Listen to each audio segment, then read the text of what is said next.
Meghalaya honeymoon horror case पूरी व्याख्या crime chronicles with Aditya. Crime lovers तैयार हो जाइए। क्या सोनम रघुवंशी ने वाकई अपने पति राजा रघुवंशी को उनकी शादी के सिर्फ 12 दिन बाद मार डाला? आखिर ऐसा क्या हुआ कि एक लव मैरिज इतने भयानक अंत की ओर बढ़ गई? कोई भी आपको पूरा सच नहीं बताएगा सिवाय हमारे।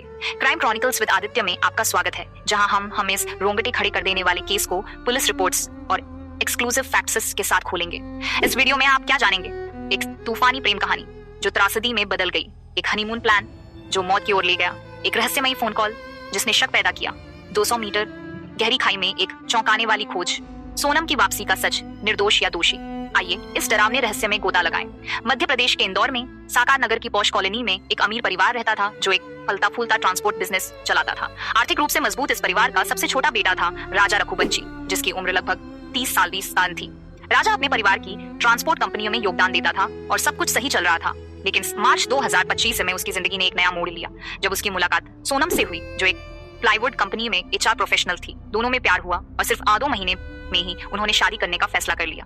2 महीने, क्या इतना समय किसी को पूरी तरह जानने के लिए काफी है? आप ही बताइए।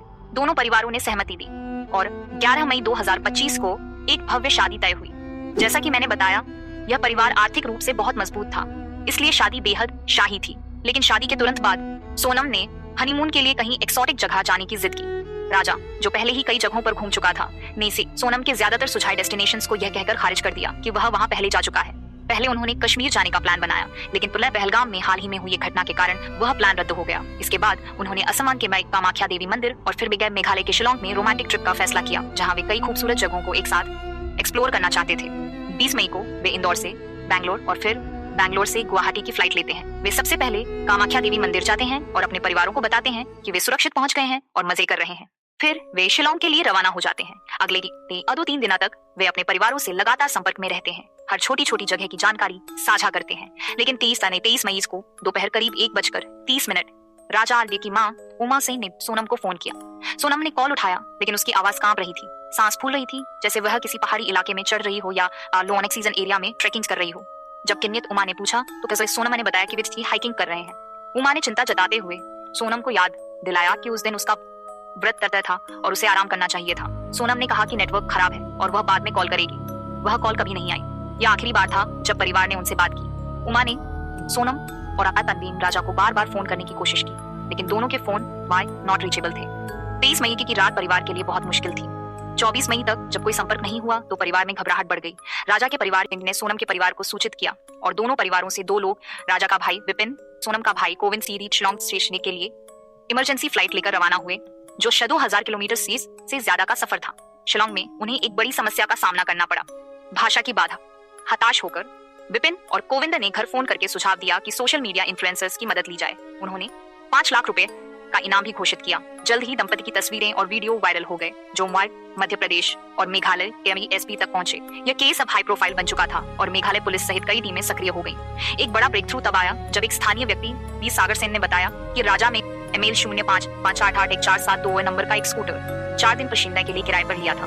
पुलिस इसे ट्रैक करने ही वाली थी कि ओसारा हिल्सा से एक कॉल आई, जिसमें बताया गया कि एक गांव में स्कूटर एबेंडन पड़ा है, जिसकी चाबी भी साथ में थी। पुलिस ने मौके पर पहुंचकर स्कूटर को उसी हालत में पाया, लेकिन राजा या सोनम का कोई निशान नहीं था। यह स्पष्ट था कि स्कूटर 2-3 दिनों से वहां खड़ा था। मेघालय पुलिस को समझ आ गया कि यह केस उतना साधारण नहीं है, इसमें कुछ भयानक छुपा है। पुलिस ने NDRF, राज्य आपदा टीमें, स्थानीय वॉलंटियर्स, ड्रोन और यहाँ तक कि डॉग स्क्वाड की मदद ली। लेकिन ओसारा हिल्सा में मौसम बहुत खराब था, जिसने सर्च को मुश्किल बना दिया। हनीमून के भी 11-12 दिन बाद पुलिस को सूचना मिली कि सोहरा में एक टैक्सी स्टैंड के पास 200 मीटर गहरी खाई में एक लाश दिखी, जिसे ड्रोन से देखा गया था। लाश काफी डिकम्पोज्ड थी, लेकिन विपिन ने राजा में तार लिखे टैटू एंड राजा की इलेक्ट्रिकल वॉच से उसकी पहचान की। लाश को पोस्टमार्टम के लिए भेजा गया और 4 जून को राजा का अंतिम संस्कार हुआ। परिवार सदमे में था, लेकिन उनकी सबसे बड़ी चिंता थी सोनम। वह कहाँ थी? दोनों परिवारों ने CBI जांच की मांग की, क्योंकि मेघालय पुलिस की शुरुआती उदासीनता से वे नाराज थे। कई दिन बीत गए, कोई सुराग नहीं मिला। फिर 8 से 9 जून की रात करीब 1 से 2 बजे सोनम तुलसी ने अपने भाई गोविंद को वाराणसी गाजीपुर रोड पर काशी ढाबा से फोन किया। वह परेशान लग रही थी, काले कपड़े पहनी थी और किसी से उसे लेने की गुहार लगा रही थी। ढाबा मालिक साहिल यादव ने कुछ गड़बड़ महसूस कर स्थानीय पुलिस को सूचित किया। 3 बजे में तक महिला पुलिस सोनम को महिला थाने ले गई। हैरानी की बात यह थी कि इतने देर राष्ट्रीय हंगामे के बावजूद पुलिस ने उसे तुरंत नहीं पहचाना। जब सोनम ने अपना नाम और इंदौर का कनेक्शन बताया तो पुलिस को शक हुआ। मेघालय और इंदौर पुलिस को को सूचित किया गया और पुष्टि हुई कि सोनम जीवित और सुरक्षित थी। परिवार खुश था, लेकिन असली सच उनके होश उड़ा देने वाला था।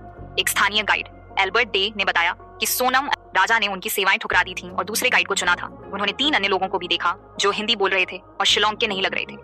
पुलिस ने इन तीनों विक्की ठाकुर, आकाश और आनंद को दिल्ली को गिरफ्तार किया, एक को यूपी से और 2 को इंदौर से। चौंकाने वाला खुलासा, पुलिस का दावा था कि सोनम ने इन्हें राजा को मारने के लिए हायर किया था। दोनों परिवारों ने इससे इनकार किया और विपिन ने कहा कि सोनम ने सिर्फ अपनी सुरक्षा की सूचना दी थी, सरेंडर नहीं किया।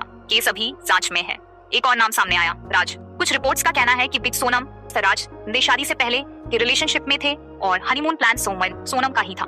सोशल मीडिया पर इस एंगल की चर्चा है, लेकिन क्या यह सच है या इस कहानी में और भी ट्विस्ट है? मैं आपको कम्युनिटी अपडेट्स के जरिए सूचित करता रहूंगा। क्राइम क्रॉनिकल्स विद आदित्य के अगले वीडियो के लिए बने रहें। अपना ख्याल रखें। Bye bye.